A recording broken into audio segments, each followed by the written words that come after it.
And that was the reason for the name AAM, Automotive Accessory Marketing. We had to put that marketing in there. Was that the original name? That was AAM. That's Automotive Accessory Marketing is the name today, and that was the name that when we first started, we didn't have a name. We just were meeting, trying to figure all this out. And it probably took us a year or so to establish a name, and that's what it was.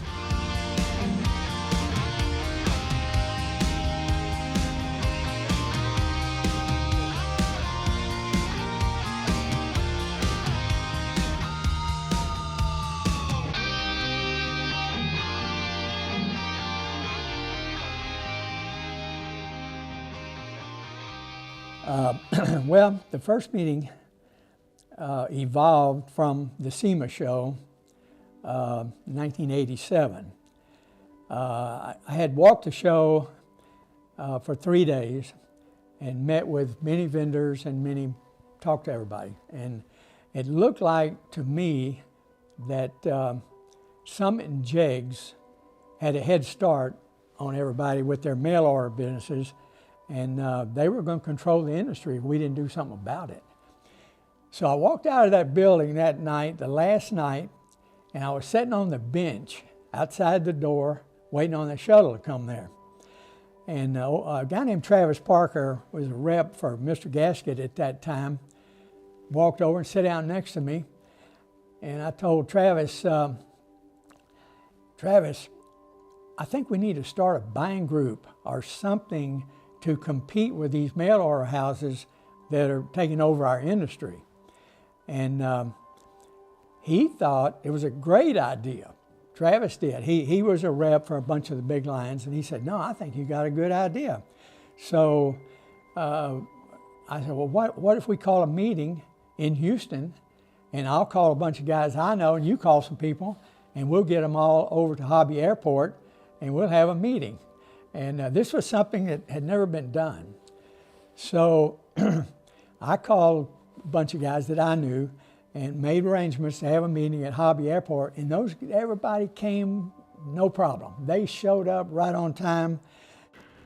The early days of the group was part of like controlled chaos.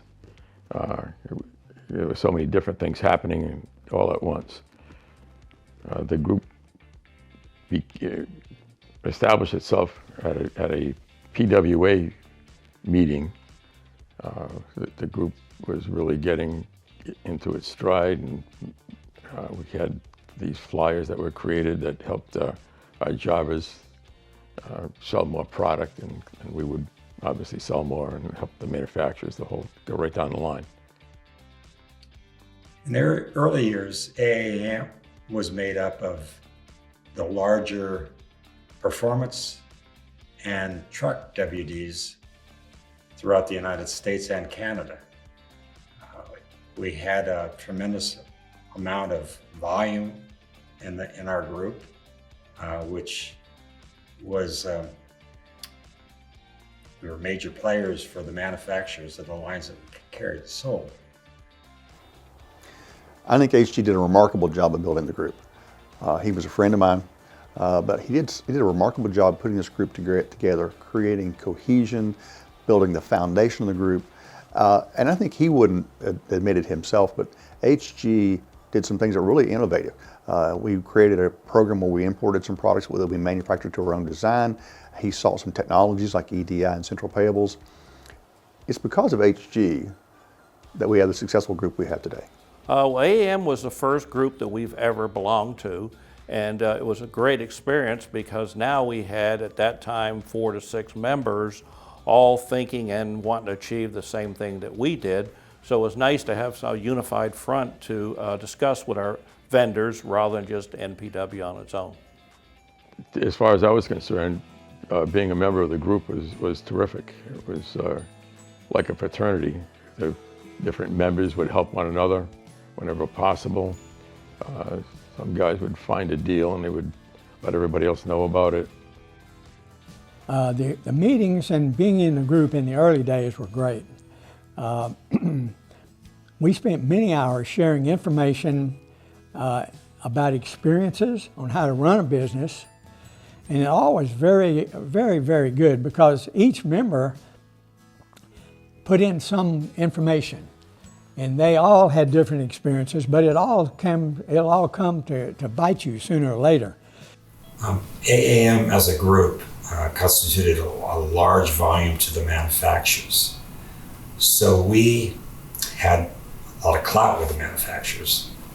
So that enabled us to get better pricing. And with new members joining, more and more knowledge came to the table.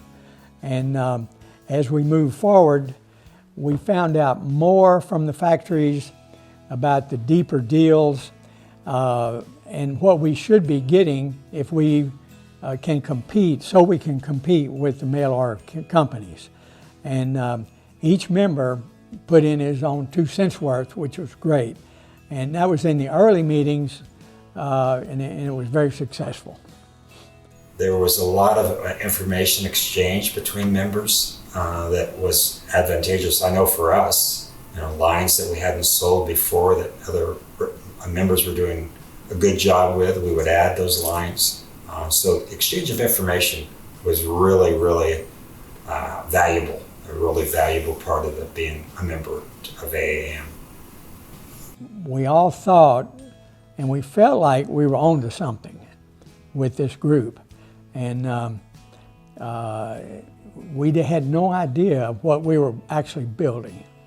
And I just, the whole thing, I think it was just a lot more informal than it is today. We were very unorganized in the beginning. We had trouble finding a leader. No one really could step forward that knew what we were trying to do. Everybody was busy with their businesses, and but we finally convinced H.G. Smith to take over the role of president. H.G. was a great leader, and after H.G. came on board, he brought Nancy McCloskey with him from his business in New Orleans. And when H.G. and Nancy took over, the meetings became orderly and productive. Nancy wouldn't put up with it. She was very orderly and productive. Before AAM, I should say, Nancy worked for me for 15 years. She came to me as an inventory clerk, but she quickly endeared herself as a valuable employee. We worked closely together. She was well acquainted with all the manufacturers, and it was sort of a hand-in-glove proposition. She actually in time became my Girl Friday. Nancy was capable of taking care of all of the communications. She took care of member needs, manufacturer needs, and we worked well together, I think. Our headquarters were in Gretna, Louisiana, which was very close to New Orleans. H.G. Smith was our director, and what he would do is he would schedule meetings with our manufacturers or new manufacturers to present us programs.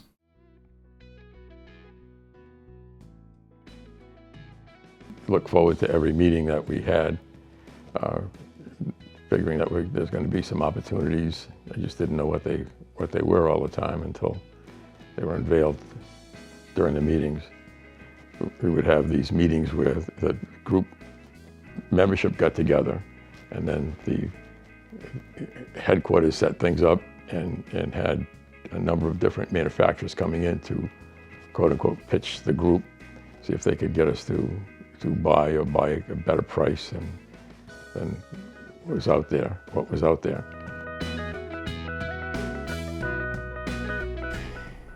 We grew because the members had united in their common needs. These were needs that were pretty critical for their future. So we started forming committees, were established to look into different things we were trying to accomplish. And this led to great things. The guys would go out and bring back what they found out and discuss it with the group, and it did wonders for the whole deal. They came together and we'd held several meetings and decided to draft some rules, and I'd say rules of order. And the WDs held to it pretty. As a matter of fact, they policed themselves with it, and so it worked very well, and it made for a situation where the group could grow. But the group was growing so fast, and there were new faces at every meeting. I mean, it was like guys from California were coming in, guys from New York were coming in, and they were all bringing new ideas to the table, which was great because a lot of these guys had been in business longer than we had, and they were old school warehouse distributors that knew the ropes, and bringing them into the group was amazing. I mean, it really, and they fit right in. It was unbelievable. Well, from the auto parts group, I knew the value of groups, and I looked at AAM and I saw the strength of its members. I saw H.T. Smith as the leader, and to me it was easy. That's the group I needed to join. A couple of the challenges that we faced that were difficult were some of the members' payables habits were such that the manufacturers would look to me to try to resolve problems that they had with the group, with those members, I should say, in the group. That was always difficult for me because it really did involve more of their personal relationship with the manufacturer rather than the group. And then the other issue we had back then, which was a lot harder to resolve than today, is pricing. Back in those days, we didn't have Excel and tools that are easy to look at a price change and see what went up and what went down so that you can maybe make some adjustments with the vendor. Mr. Gasket was very supportive. They were probably the first vendor that really stepped up and bought into our needs with the group. So they were very supportive. They stepped up with both advertising monies and promotional discounts, and they were very, very helpful. Crane Cams was also supportive, competition cams. There were a number of those that I probably am not mentioning that were certainly willing participants, but when I speak about support, these were people that really had backed us, I would say, from a provisional point of view, but also from an understanding point of view. When competition sales was first started, we grew rapidly because we had no competition, and we grew and we grew, but then the mail order came in and started taking our business away. This was basically my reason for wanting to start this buying group, was to be able to maintain our volume and stay where we were and increase as time goes by. It's an amazing thing what has happened with this buying group over the years, no doubt about it. Well, I have been on record for saying if it weren't for AAM Parts Pro, then we probably would, the smaller WDs would just go away, be absorbed, just because you couldn't be competitive with prices and things of that nature. To me, being at an AAM meeting was almost like getting a college degree in the aftermarket. I came from the auto parts world, and one of the things about those meetings were the opportunity to watch all these diverse skills and perspectives in the room. There were some people like John Simmons from Seco, Eldon Larson from Motorville that were just fantastic merchandisers and negotiators. And then Bob McJanet was a guy that I miss. He was a marketing genius, really got the vibe of the industry and influenced me a lot to this day. Competition Sales has been in business 57 years now, and it's still going strong. And I think that AAM for the last 35 years has been a huge asset to help me compete with the mail order companies and other competition around the company. I was very privileged to be involved with AAM Parts Pro and to help build my business and build my customers, help my customers build their businesses. And we used several different methods, way back when. AAM benefited our business obviously from the pricing advantage, but the other side of it was the marketing. It developed some tools that were very valuable for us that our competition didn't have, like the Parts Pro catalog, the flyer program. All of those marketing tools definitely helped us lock in our customers. Well, the first thing about the group is it's tremendously grown, and I seem to recall originally there was probably 4 to 6 members. Today we have over 20 members. But in the technology is where I really feel that AAM has grown over the years. Today our meetings are very well thought out, very organized, very technologically advanced. Each WD had their own geographical area, so what we did, and they had their ability to sign up either speed shops, which there were speed shops in those days, or specialty stores or auto parts stores that sold performance products or truck products.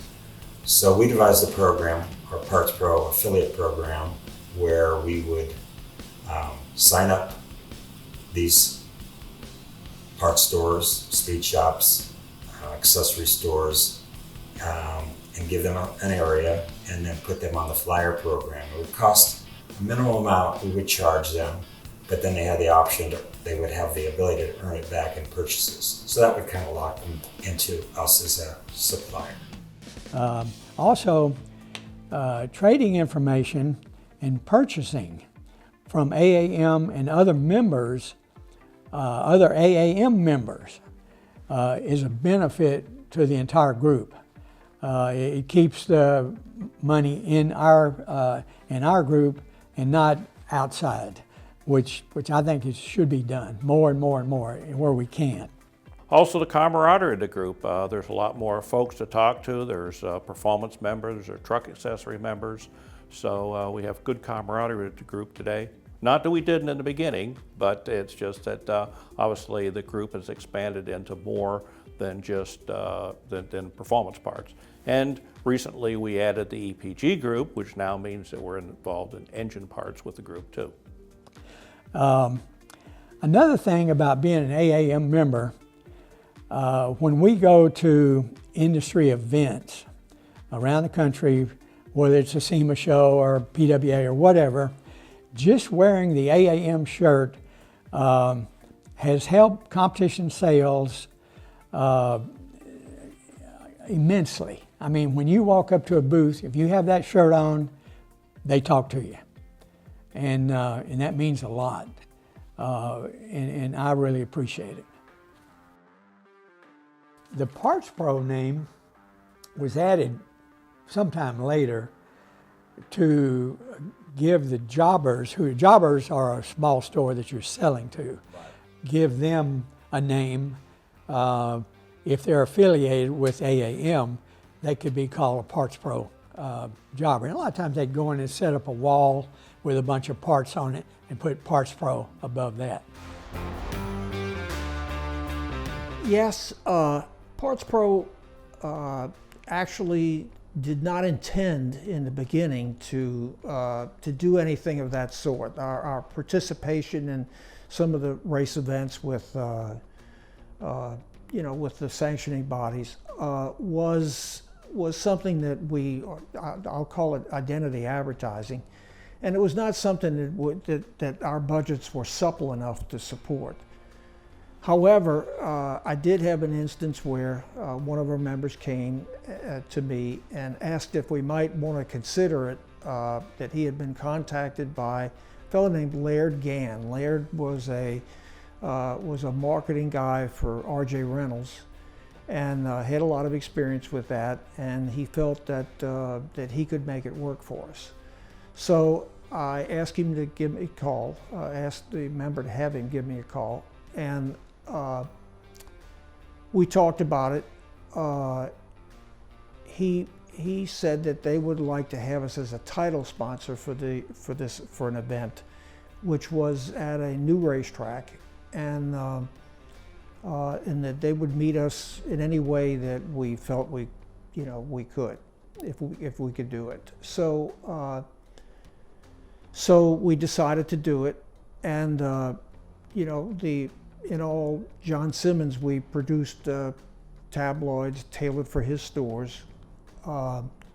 We produced signage for IHRA and co-opted the manual effort to get the information out about the race, and spent about $2,500 of Parts Pro money to get things started. And it worked very well.